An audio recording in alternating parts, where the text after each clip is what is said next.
The last chapter of the genocide. Israel has begun the final stage of its genocide. The Palestinians will be forced to choose between death or deportation. There are no other options. Written by Chris Hedges for the Chris Hedges Report, chrishedges.substack.com. Narrated by Eunice Wong. This is the last chapter of the genocide. It is a final, blood-soaked push to drive the Palestinians from Gaza. No food, no medicine, no shelter, no clean water, no electricity. Israel is swiftly turning Gaza into a Dante-esque cauldron of human misery, where Palestinians are being killed in their hundreds, and soon again in their thousands and tens of thousands, or they will be forced out, never to return. The final chapter marks the end of Israeli lies, the lie of the two-state solution, the lie that Israel respects the laws of war that protect civilians, the lie that Israel bombs hospitals and schools only because they are used as staging areas by Hamas, the lie that Hamas uses civilians as human shields, while Israel routinely forces captive Palestinians to enter potentially booby-trapped tunnels and buildings ahead of Israeli troops, the lie that Hamas or Palestine Islamic Jihad, PIJ, are responsible, the charge often being errant Palestinian rockets, for the destruction of hospitals, United Nations buildings, or mass Palestinian casualties. The lie that humanitarian aid to Gaza is blocked because Hamas is hijacking the trucks or smuggling in weapons and war material. The lie that Israeli babies are beheaded or Palestinians carried out mass rape of Israeli women. The lie that 75% of the tens of thousands killed in Gaza were Hamas terrorists. The lie that Hamas, because it was allegedly rearming and recruiting new fighters, is responsible for the breakdown of the ceasefire agreement. Israel's naked, genocidal visage is exposed. It has ordered the evacuation of northern Gaza, where desperate Palestinians are camped out amid the rubble of their homes. What comes now is mass starvation. The United Nations Relief and Works Agency for Palestine Refugees in the Near East, UNRWA, said on March 21st it has 6 days of flour supplies left.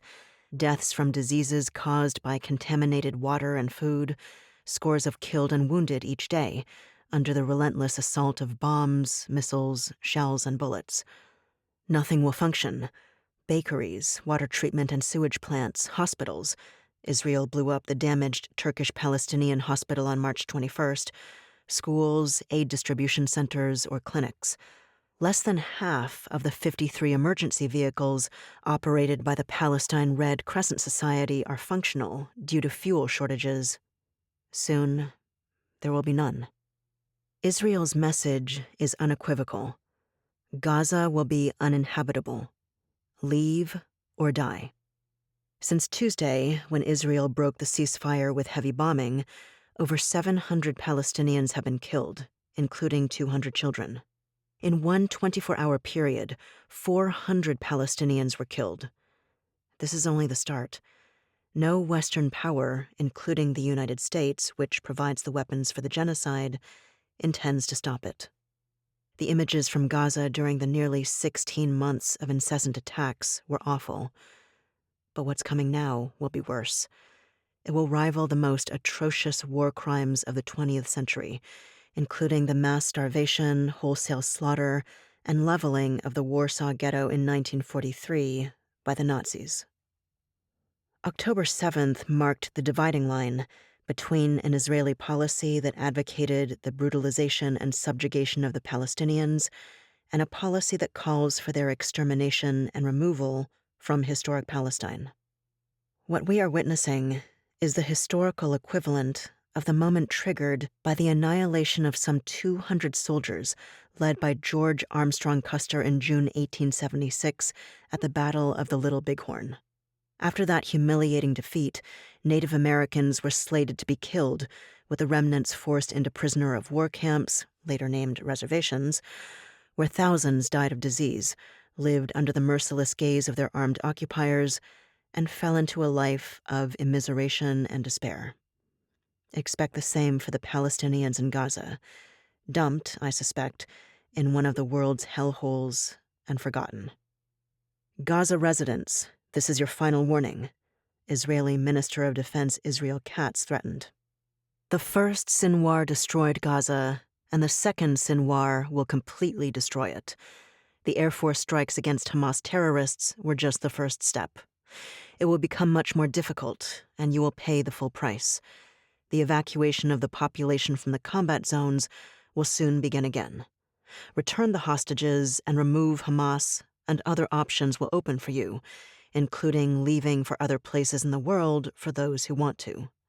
The alternative is absolute destruction. The ceasefire deal between Israel and Hamas was designed to be implemented in 3 phases. The first phase, lasting 42 days, would see an end to hostilities. Hamas would release 33 Israeli hostages who were captured on October 7, 2023, including women, those aged above 50, and those with illnesses, in exchange for upwards of 2,000 Palestinian men, women, and children imprisoned by Israel. Around 1,900 Palestinian captives have been released by Israel as of March 18th. Hamas has released a total of 147 hostages, of whom 8 were dead. Israel says there are 59 Israelis still being held by Hamas, 35 of whom Israel believes are deceased. The Israeli army would pull back from populated areas of Gaza on the first day of the ceasefire. On the 7th day, displaced Palestinians would be permitted to return to northern Gaza. Israel would allow 600 aid trucks with food and medical supplies to enter Gaza daily. The second phase, which was expected to be negotiated on the 16th day of the ceasefire, would see the release of the remaining Israeli hostages. Israel would complete its withdrawal from Gaza, maintaining a presence in some parts of the Philadelphia corridor, which stretches along the 8-mile border between Gaza and Egypt. It would surrender its control of the Rafah border crossing into Egypt. The third phase would see negotiations for a permanent end of the war and the reconstruction of Gaza. Israel habitually signs agreements, including the Camp David Accords and the Oslo Peace Agreement, with timetables and phases. It gets what it wants, in this case the release of the hostages in the first phase, and then violates subsequent phases. This pattern has never been broken. Israel refused to honor the second phase of the deal. It blocked humanitarian aid into Gaza 2 weeks ago, violating the agreement. It also killed at least 137 Palestinians during the first phase of the ceasefire, including 9 people, 3 of them journalists, when Israeli drones attacked a relief team on March 15th in Beit Lahia in northern Gaza. Israel's heavy bombing and shelling of Gaza resumed March 18th, while most Palestinians were asleep or preparing their suhoor, the meal eaten before dawn during the holy month of Ramadan. Israel will not stop its attacks now, even if the remaining hostages are freed, Israel's supposed reason for the resumption of the bombing and siege of Gaza. The Trump White House is cheering on the slaughter. They attack critics of the genocide as anti-Semites who should be silenced, criminalized, or deported, while funneling billions of dollars in weapons to Israel. Israel's genocidal assault on Gaza is the inevitable denouement of its settler colonial project and apartheid state. The seizure of all of historic Palestine, with the West Bank soon, I expect, to be annexed by Israel, and displacement of all Palestinians, has always been the Zionist goal. Israel's worst excesses occurred during the wars of 1948 and 1967, when huge parts of historic Palestine were seized, thousands of Palestinians killed, and hundreds of thousands were ethnically cleansed. Between these wars, the slow-motion theft of land, murderous assaults, and steady ethnic cleansing in the West Bank, including East Jerusalem, continued. That calibrated dance is over. This is the end. What we are witnessing dwarfs all the historical assaults on Palestinians. Israel's demented genocidal dream, a Palestinian nightmare, is about to be achieved. It will forever shatter the myth that we or any Western nation respect the rule of law or are the protectors of human rights, democracy, and the so-called virtues of Western civilization. Israel's barbarity is our own. We may not understand this, but the rest of the globe does. That was The Last Chapter of the Genocide, written by Chris Hedges, narrated by Eunice Wong.